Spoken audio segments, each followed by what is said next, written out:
चलिए, आप सभी का स्वागत है इस यूट्यूब चैनल में। यहाँ पे आप लोगों को एनसीईआरटी का सारा सॉल्यूशन मिल जाएगा क्लास 10 का। तो अभी हम लोग बात कर रहे हैं एक्सरसाइज 1.2 वास्तविक संख्या का क्वेश्चन नंबर 5। तो पहला क्वेश्चन हम लोग समझते हैं। पहले तो क्वेश्चन को समझना बहुत ज़रूरी है सॉल्व करने से पहले। कहा गया है कि जांच कीजिए कि क्या किसी प्राकृत संख्या n के लिए संख्या 6n अंक 0 पर समाप्त हो सकती है।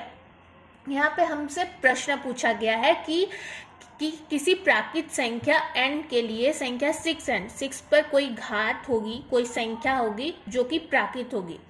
6 पर कोई संख्या होगी जो कि प्राकृत होगी। यहाँ पे साफ साफ कहा गया है कि प्राकृत संख्या n के लिए अंक 0 पर समाप्त हो सकती है क्या।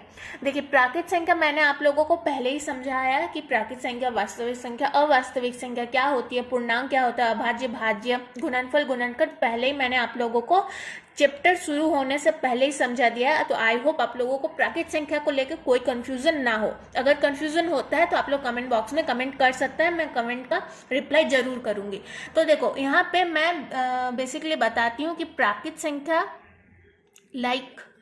प्राकृत संख्या अभी हम लोग क्या कह सकते हैं, 1 कह सकते हैं, 2 कह सकते हैं, 3 कह सकते हैं, 4 कह सकते हैं, 5 कह सकते हैं, 6 कह सकते हैं। तो ये सब जो होती है प्राकृत संख्या होती है। तो प्राकृत संख्या n यानी ये सारी संख्या 6n यानी जो घात में संख्या होगी, n यानी 6 पे जो घात संख्या होगी वो प्राकृत संख्या होगी, उसका 0 पर समाप्त हो सकती है क्या। तो हम लोग 2 को ले लेते हैं, ठीक है। तो 6 पर घात n, ये सारे n यानी यहाँ पे प्राकृत संख्या की बात हो रही है, प्राकृत संख्या n, ये सारे संख्या को हमने यहाँ पे n मान लिया। तो n कहाँ है, घात पे है, तो 2 को अगर मान लेते हैं तो 6 पर घात 2 यानी 6 इंटू 6 कितना हो जाएगा, 36।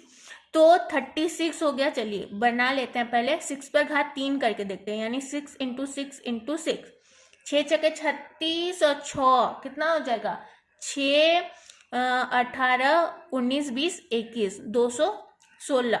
6 पर घात 4, तो 6 इंटू 6 इंटू 6 इंटू 6, 216 में फिर से 6 गुना करेंगे तो कितना आ जाएगा, 6 आ जाएगा, 921। ठीक है, इस तरीके से आप लोग आगे भी देख सकते हैं। 6 पर घात 5, 6 पर घात 6, ठीक है, ये आप लोग चेक करके खुद देख सकते हैं। मैं यहाँ पे आगे नहीं बढ़ाती हूँ, पॉइंट पे आती हूँ सीधे। क्या कहा, पूछा गया था कि प्राकृत संख्या n के लिए संख्या 6 पर घात n यानी सारी प्राकृत संख्या होगी।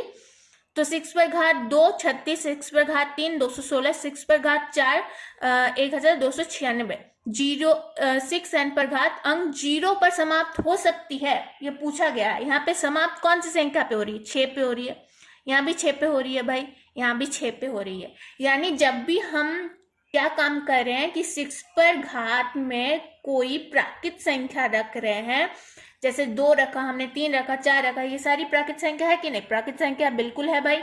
तो जब भी हम लोग प्राकृत संख्या को घात में रख रहे हैं 6 के, तो वो संख्या कहाँ पे जाके खत्म हो रही है, 6 पे जाके खत्म हो रही है, हमेशा 6 पे जाके खत्म हो रही है। तो हमसे क्या प्रश्न पूछा गया था कि 0 पर समाप्त हो सकती है। तो हम लोग लिखेंगे अतः 6 पर घात n अंक 0 पर समाप्त नहीं हो सकती है।